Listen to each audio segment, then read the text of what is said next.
The Great Oxygen Revolution, the rise of complex life. In the stillness of an ancient world, before the shimmer of blue skies or the whispers of wind through leaves, Earth was a restless, breathing stone adrift in the cosmic sea. Its surface shimmered with molten scars, oceans of iron and minerals churned beneath a blanket of volcanic mist, and the young planet pulsed with quiet purpose, preparing for a revolution that would change everything. For eons, the world had been alive, but its life was simple. Invisible colonies of microbes that drifted in the oceans, living off the chemistry of the planet itself. They did not need oxygen. To them, oxygen was poison. They thrived in a world without air, without the blue canopy we take for granted today. The seas were thick with greenish haze, rich with dissolved iron, and the skies above were tinted amber and red from volcanic gases. It was a world suspended between chaos and balance, waiting. But beneath the tranquil waves of this alien sea, something miraculous was stirring. Tiny architects, cyanobacteria, began to spread. They were small, fragile, almost insignificant, yet within their microscopic forms was a new kind of magic, photosynthesis. With the power of sunlight, they learned to take in carbon dioxide and release oxygen as waste. It was a quiet act, unnoticed at first, a whisper of chemistry, but it would become the song that transformed the earth. At first, the oxygen they exhaled did not rise freely into the air. It found iron, plentiful in the oceans, and reacted violently with it, rusting the seas themselves. Iron turned to oxide, falling as vast precipitates to the ocean floor, creating thick layers of red and black, the banded iron formations that even now, billions of years later, we find carved into the bones of mountains. Those ancient layers are time's signature, proof of the day the oceans began to breathe. The planet was changing, slowly, relentlessly. Oxygen built up in hidden corners of the sea, saturating the depths. Then, one day, or rather over countless millennia, it began to spill into the air. The skies that had once glowed orange turned pale blue. The haze thinned, the sunlight grew sharper, truer. The world became visible in a way it had never been before. But revolutions are not kind, for the life forms of the old Earth, the anaerobes who had thrived without oxygen, this change was apocalyptic. To them, oxygen was death. The very air that gave promise to new life became toxic to their kind. They perished in unimaginable numbers, wiped out the invisible tide that rolled through ocean and sky. Yet in the silence that followed, new life stirred, life that could use oxygen, harness it, transform it into energy more powerful than anything before. It was the beginning of complexity. This was the Great Oxygen Revolution, a planetary rebirth. The air turned to a delicate mix of gases, the oceans shimmered in new hues. Sunlight danced through waters that once lay dark and murky. Oxygen, that restless element, began to carve its legacy, not just in rocks and oceans, but in the fabric of life itself. Cells learned to breathe. They built new engines of energy, creating the first eukaryotes, organisms with intricate inner worlds, organelles working together like the gears of a living machine. This was the foundation of every plant, animal, and human that would ever exist. The Earth, once a realm of single-celled simplicity, had taken its first deep breath toward complexity. Time moved like continents, slow, patient, eternal. And as oxygen filled the air, the planet began to settle into something resembling order. The age of continents and stability. Deep beneath the surface, the crust had cooled and thickened, shifting restlessly as the planet's interior churned. Great slabs of stone, tectonic plates, began their slow, deliberate dance across the molten mantle. They collided, split, and folded. From the violence of these movements, the first continents were born. Mountains rose like the spines of sleeping giants. Volcanoes erupted with the fury of creation. Lava cooled into continents that would one day cradle rivers, forests, and civilizations. In these early days, one vast landmass began to take shape. Rodinia, the ancient supercontinent where the bones of the planet knit together in a moment of global stillness. For the first time, the Earth's crust reached a kind of balance. Continents drifted not in chaos, but in rhythm. The sky grew bluer still, the oceans clearer, and the air, once thick with volcanic breath, turned sweet with oxygen. The great oxidation had not just changed the atmosphere, it had calmed the planet's fever. Lightning still flashed, volcanoes still rumbled, but the cycles of destruction and renewal began to find harmony.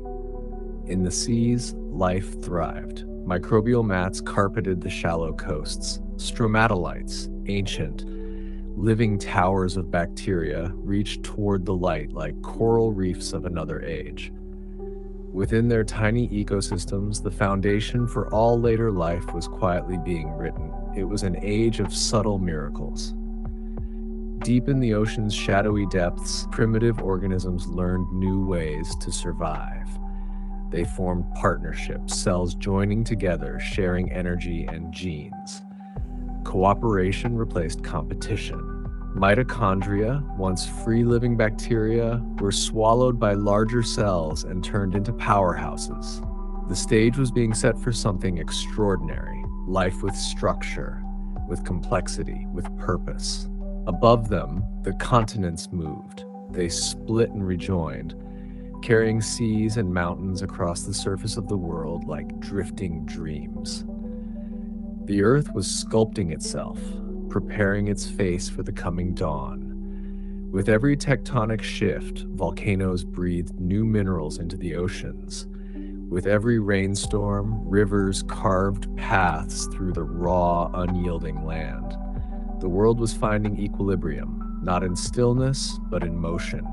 The atmosphere, now rich in oxygen and nitrogen, allowed new kinds of chemistry to flourish. Complex molecules began to form, weaving together into the tapestry of life.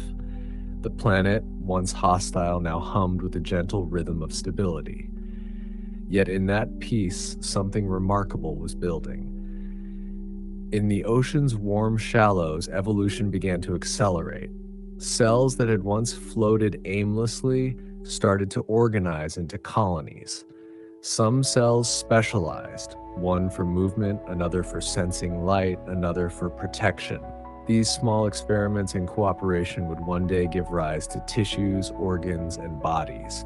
Life was rehearsing for its grand performance. And then, around 540 million years ago, the curtain rose.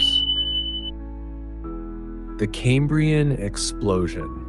In a heartbeat of geological time, a few tens of millions of years, the world erupted in an explosion of life unlike anything before or since. The Cambrian seas shimmered with movement. Creatures of astonishing variety filled the waters, each form more daring than the last. Eyes evolved, piercing the dim blue light. Bodies armored themselves in shells and exoskeletons. Limbs appeared, flexing, grasping, crawling. Life had found a new language, form.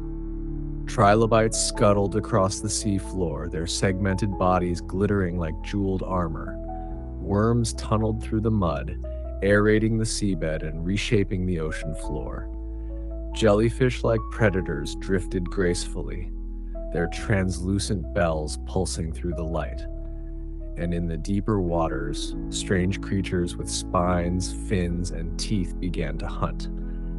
The first predators, testing the limits of nature's imagination. It was not just an explosion of species, it was an explosion of possibilities. Every evolutionary experiment, every shape that could be tried was tried. Some flourished, others vanished almost as quickly as they appeared.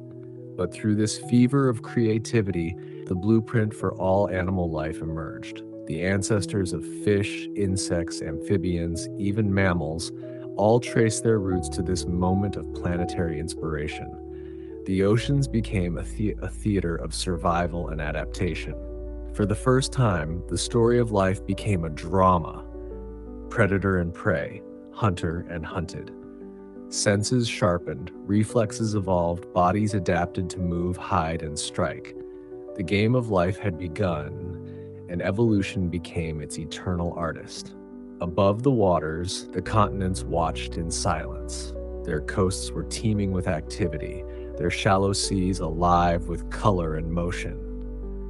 The air above remained thin, unbreathable for land creatures. But it would not remain that way forever.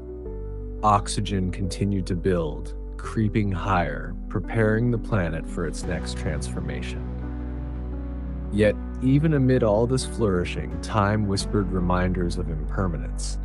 Entire species disappeared as quickly as they appeared, victims of changing currents, shifting climates, or the relentless competition of survival.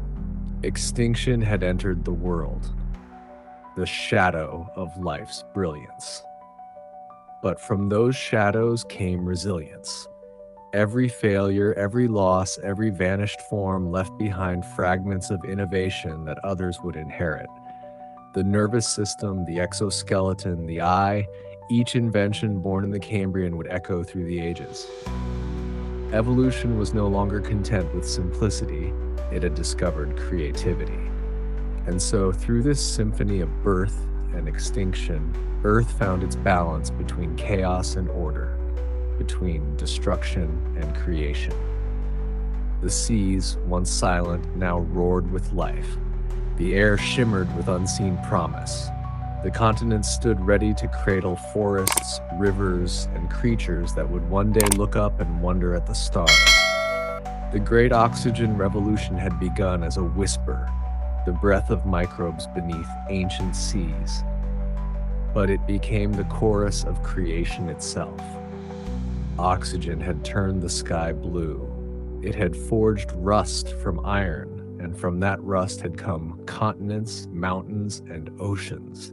It had given birth to energy, to movement, to consciousness. It had written the language of life. Billions of years later, every breath drawn by a creature, from the smallest insect to the largest whale, would be a continuation of that same revolution. The air itself is an inheritance from those ancient cyanobacteria who painted the world with oxygen and light. And so the story of Earth continued.